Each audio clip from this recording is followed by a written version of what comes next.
नमस्कार।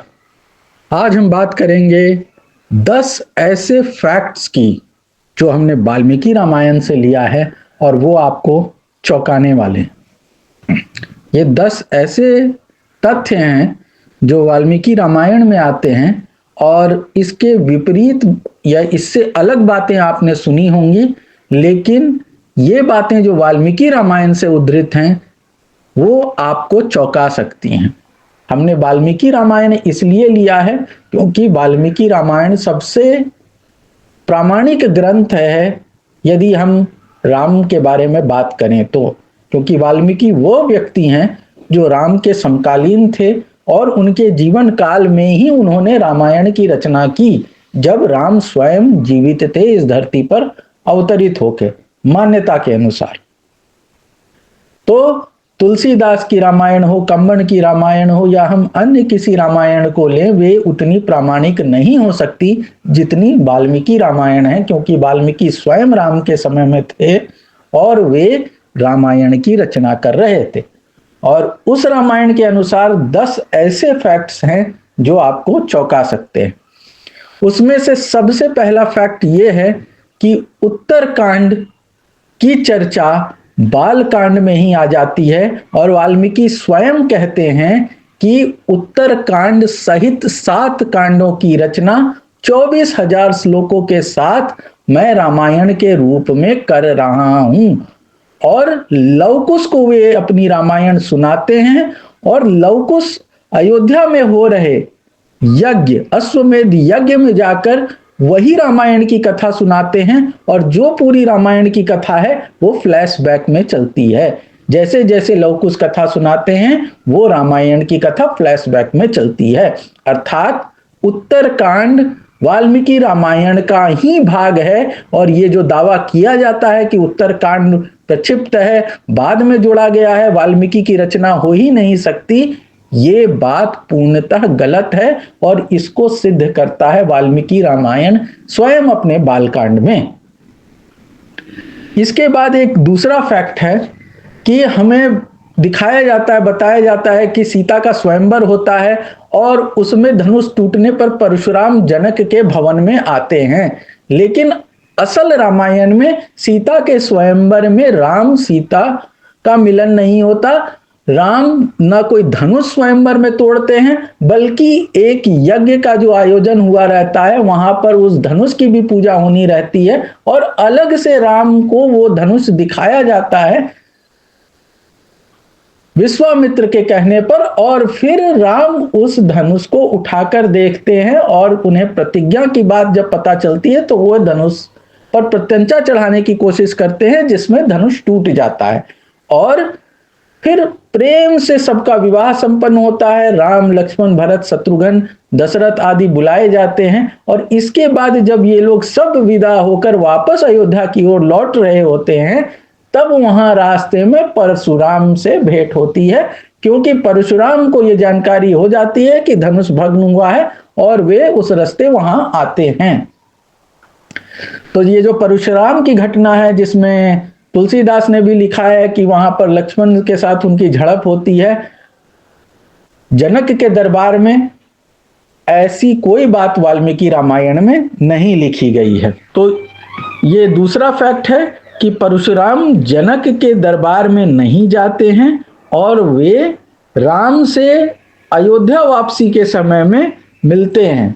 और दूसरी बात ये कि राम ने स्वयंवर में धनुष नहीं तोड़ा था, उन्होंने यज्ञ हो रहा है उसमें धनुष की पूजा होनी है और उस दौरान उन्हें जब जानकारी होती है तब वे धनुष भग्न करते हैं।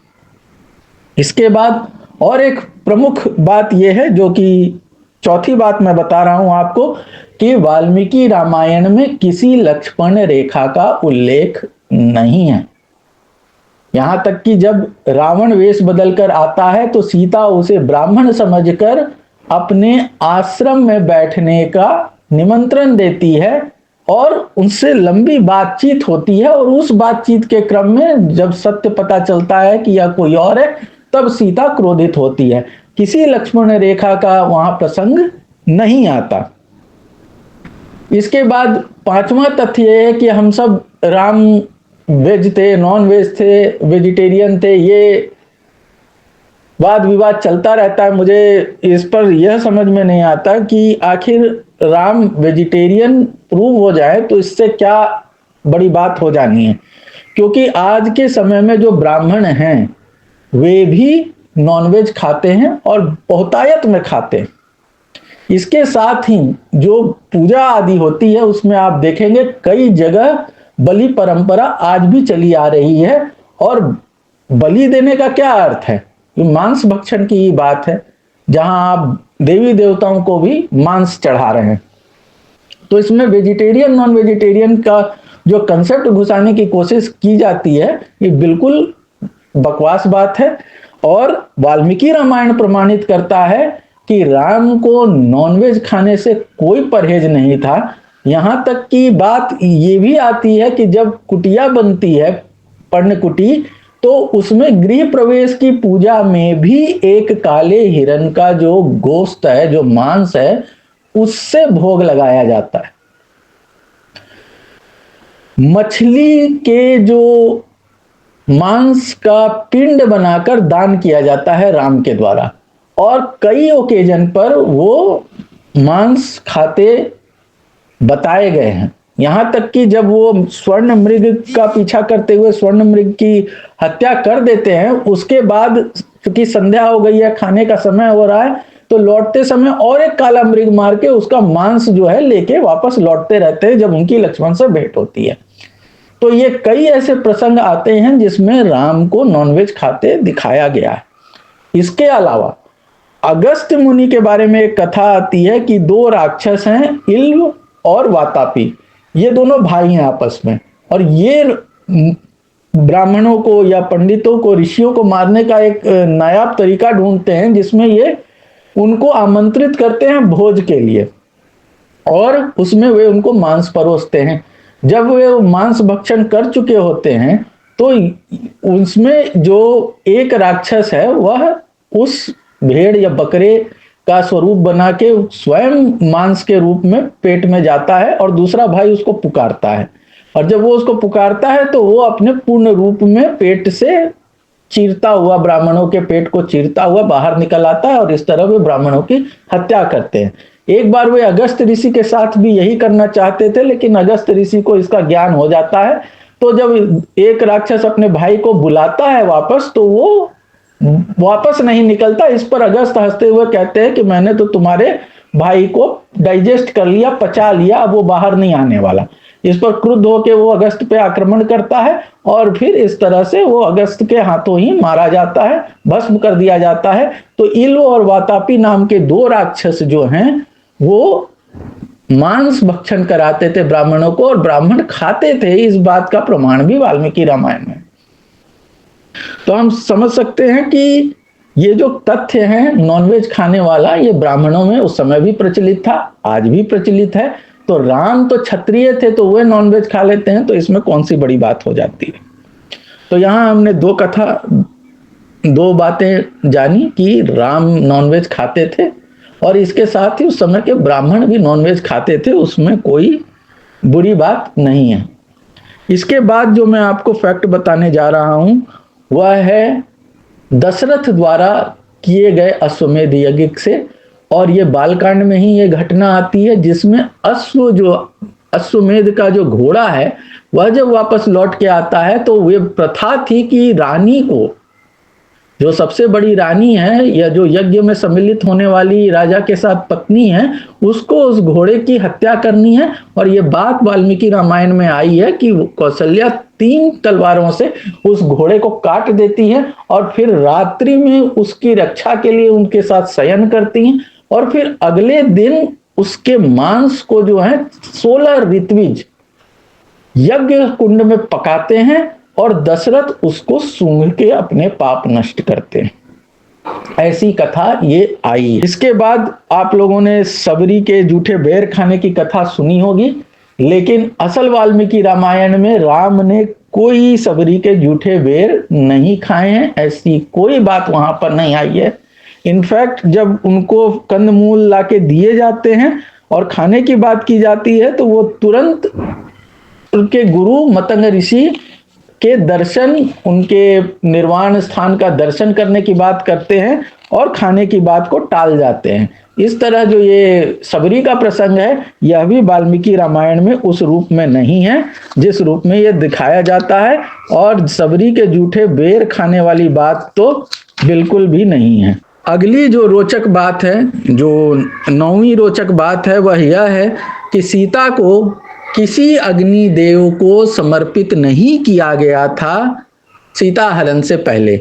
यह बात वाल्मीकि रामायण में बिल्कुल भी नहीं आती है, जो हमें सीरियल में भी देखने को मिलता है कि सीता को अग्निदेव के हवाले कर दिया जाता है, क्योंकि रावण असल सीता को हाथ नहीं लगा सकता था, यह उसका हरण नहीं कर सकता था। लेकिन ऐसी कोई कथा वाल्मीकि रामायण में नहीं आती, वहां असली सीता का ही हरण होता हुआ दिखाया या बताया गया है। इसके बाद जो आखिरी बात मैं बताना चाहूंगा वह हनुमान से रिलेटेड है कि हनुमान जब लंका प्रथम बार जाते हैं तो वहां पर तुलसीदास की रामायण में आया है कि मंदिर मंदिर प्रतिकर शोधा, जहता देखे अगणित योद्धा। और विभीषण के बारे में लिखा गया है कि राम राम ते सुमिरन किन्हा। तो विभीषण राम नाम का सुमिरन करता है और ये बात लक्ष्मण को, क्षमा करें, हनुमान जी को अजीब लगती है और वो विभीषण से वेश बदल के मिलते हैं। लेकिन ऐसा कोई प्रसंग वाल्मीकि रामायण में नहीं आता कि हनुमान की लंका में विभीषण से भेंट हुई हो और विभीषण ने यह बताया हो कि अशोक वाटिका में सीता हैं। इसके साथ ही राम जब विलाप कर रहे हैं लक्ष्मण को बाण शक्ति लग जाने पर और संजीवनी बूटी लाने की बात होती है, तो यहाँ पे दिखाया गया है कि सुषेण नाम का वैद्य जो है उसको लंका से उठाकर हनुमान वहां लेकर जाते हैं। लेकिन वाल्मीकि रामायण में बताया गया है कि सुषेण बाली की ही सेना में वैद्य था, बाली के राज्य से था, बाली का व्यक्ति था, बाली के दरबार का वैद्य था। वो कोई लंका का वैद्य नहीं था जिसे अलग से उठा के लाया गया हो, वो वहां बिल्कुल उपस्थित था। तो ये 10वां फैक्ट है जो मैंने आपके सामने रखा वाल्मीकि रामायण से, और आप इसको चेक कर सकते हैं स्वयं वाल्मीकि रामायण पढ़कर। लेकिन ये सारे फैक्ट वाल्मीकि रामायण से लिए गए हैं और ये हो सकता है आपको चौंकाए। मैं आशा करता हूं ये जानकारी आपको पसंद आई होगी। बहुत बहुत धन्यवाद।